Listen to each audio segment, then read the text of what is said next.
What's up, Anataki? Welcome back to the channel. Like, comment, subscribe. Yeah, in today's video, I'm back with another main channel video. Today's main channel video is Miracle / Revert. Revert dying mother access Islam. Very emotional journey to Islam. This is 13 minutes and 51 seconds. In the next shot, y'all see the full video. So I'll see you guys in the next shot.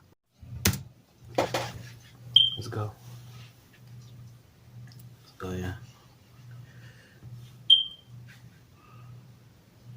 He came back from Hajj, he was totally changed. Allah will allow some of us to hear these words. We will hear these words.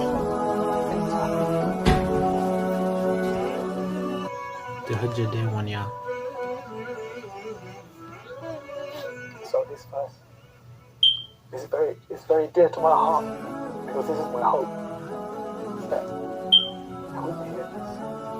And that my children and my parents will hear these verses. Inshallah.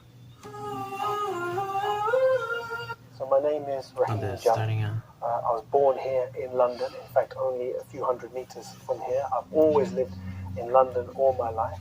My father came here from India in the 1940s, but his family were originally from Hijaz area of Arabia. But my mother's family are Irish.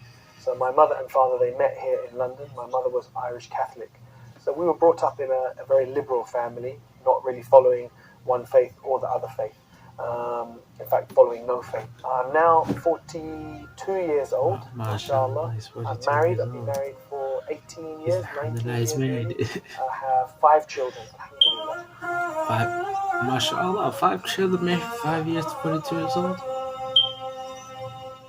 I went to work for one of the most famous record companies in the world, which was Motown Records. Wow. And at Motown Records, that was when I really started to mix with different people. So if I was to think about some of the people that I met, some of the people that I worked with Stevie Wonder. And Stevie Wonder is one of the biggest recording artists in the world.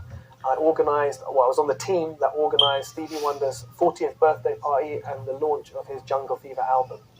And I worked on soundtracks to films. I worked on the soundtrack to Terminator 2. I worked on, in fact, many of the singles that I worked on went diamond, platinum. They had all those discs. Wow, so we used to get awarded all those discs. We didn't have any pressure to follow a religion. And my brothers and my sister and myself, we all went away from Islam. So by the time I was responsible for my own actions, I wasn't following anything. I wasn't Christian. My mother was Christian. I wasn't Christian. And there was no Islam in my life. But really, my religion was more than anything else, it was music. This was my deen. My deen was music.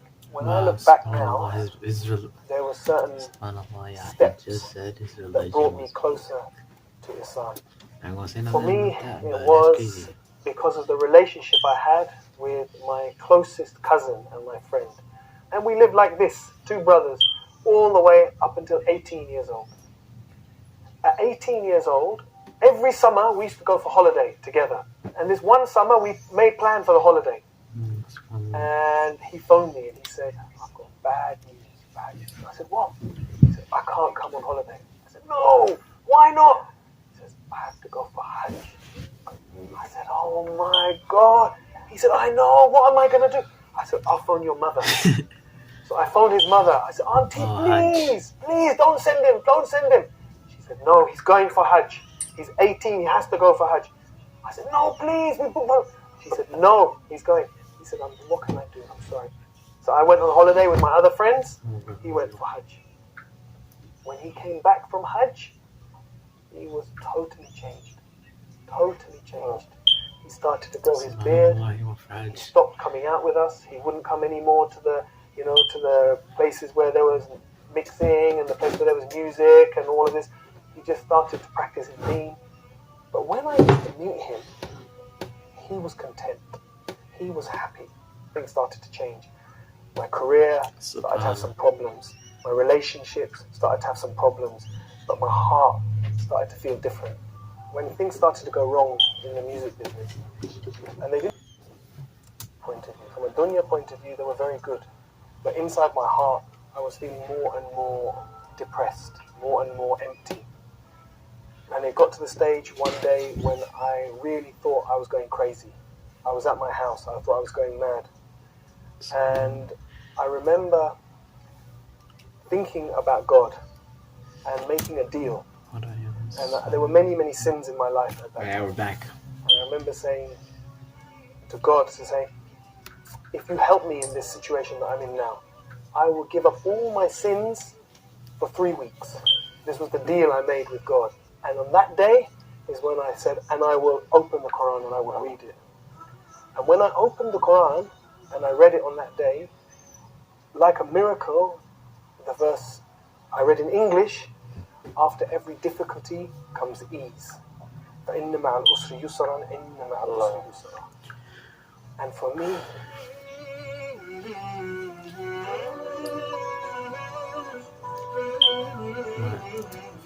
it's like a miracle. So it's like every. Because I always said it, but y'all see, I was y'all very see desperate at that time. And I didn't know where to go. Oh yeah, I remember. Didn't know where After to every turn. difficult comes ease. And I thought I was going crazy. And the last thing I wanted was a deen, was religion. I didn't want to be religious. I wanted the dunya. This verse was just written for me. No one else. Allah, I didn't even know Allah, God, whatever, but that this book somehow knew exactly what I needed at that point and at that time. So it was like a miracle. When I left the music business, I left at a time when people would have questioned why. Because I'd been given a lot of success. And I went through a difficult period for the first probably year that I was praying and that I was starting to fast and starting to read about Islam. It was a difficult time because I didn't know what I was going to do with my life. Then when she found out she had cancer, and it was a very bad cancer, only 3 weeks she had to live. For the first time, her heart softened towards Islam. Just a little bit. But it was, wallahi, it was a miracle. Because it was step by step by step. But the key thing, one of the key things, was she called me one day when she was very close to dying. She called me and she said, look, I don't want to be buried. I want to be cremated. So I said to her, no problem. But I said, tell me this. If you're cremated, who's going to do it? She stopped. She said to me, well, what's the alternative?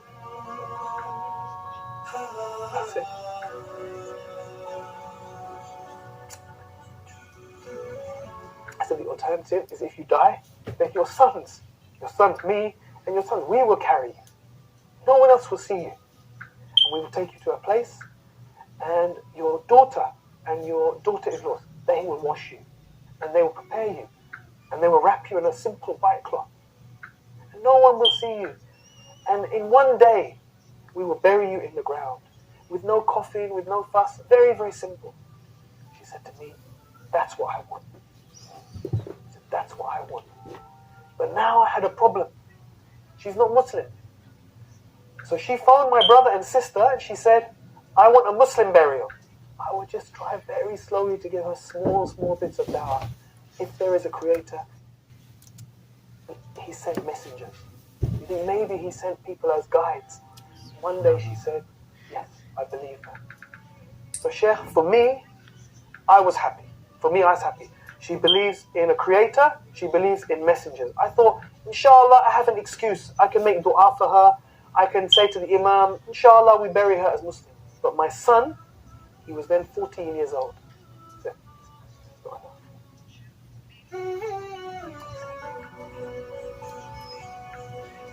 it's not enough.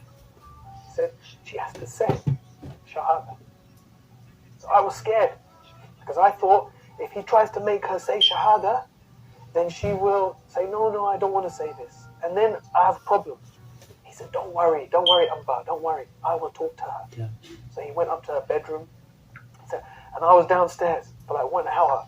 And I was walking around. Oh my God, what's happening? Did she say yes? Did she say no?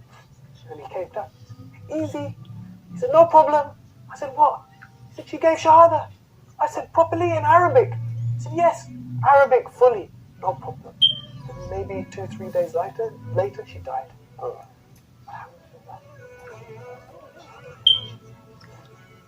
SubhanAllah.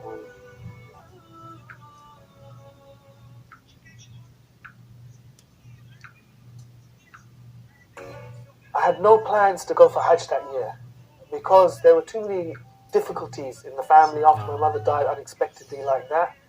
But then Islam Channel called me. And actually their plan was not to take me. They asked me to go and I said, I can't go this year. I've got too many difficulties with the family.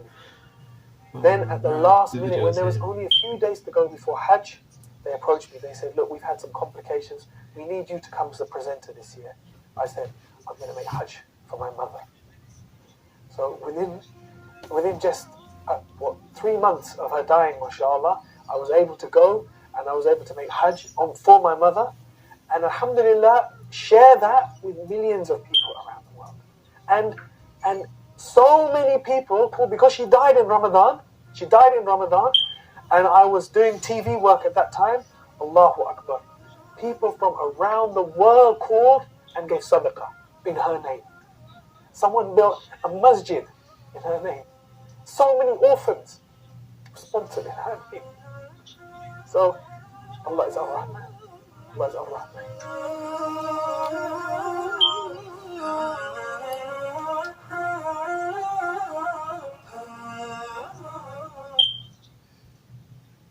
Saad al-Ghamidi, the Sheikh, was the first one who I heard. And I thought, this is so amazing. So I used to play last juz all the time. And his recitation of Surah Al-Fajr is so beautiful. So first of all, it became my favorite verse just by the sound of it. He used to say at the end of Surah Al-Fajr, يا أيتها النفس المطمئنة ارجعي إلى ربك راضية مرضية فادخلي في عبادي وادخلي جنتي. And the way Sheikh Saad al-Ghamidi recites this, it just is so beautiful. I didn't know what it meant, but it became my favorite verses just by the sound. Then when I began to read and understand what it meant, every time I think about these verses, I just think one thing. That maybe we will hear Allah say this.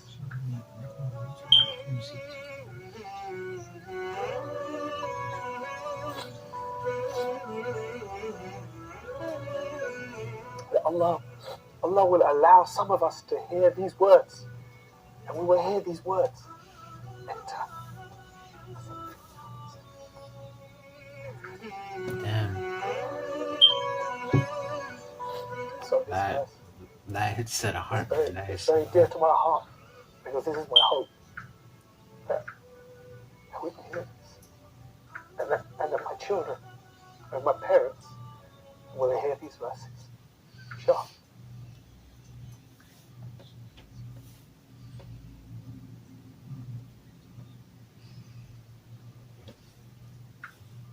These last 4 verses from this surah has a very special place, a very dear place in my heart for that reason. Inshallah.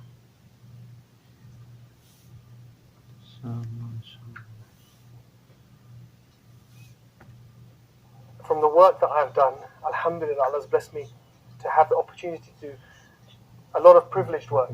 But the most amazing work we did was definitely broadcasting the Hajj. Our series called The Footsteps of Ibrahim, where we toured all over the authorities gave us access to the Masjid al-Nabi sallallahu alaihi wasallam, to the graveyards, to the Quran printing factory, to the Masjid al-Haram in Mecca, to all these places. And we showed millions of people around the world. And the response was amazing, but it was all in English. And if we could take this to other languages, so everyone could see this, inshallah, this would be amazing. Yalla.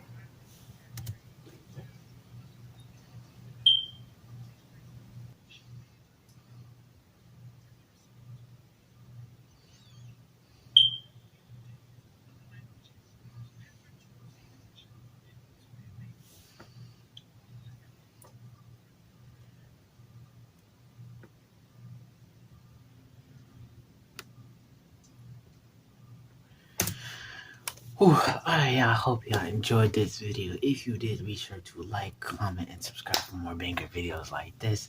And love y'all. Take care. Peace. Happy Thursday.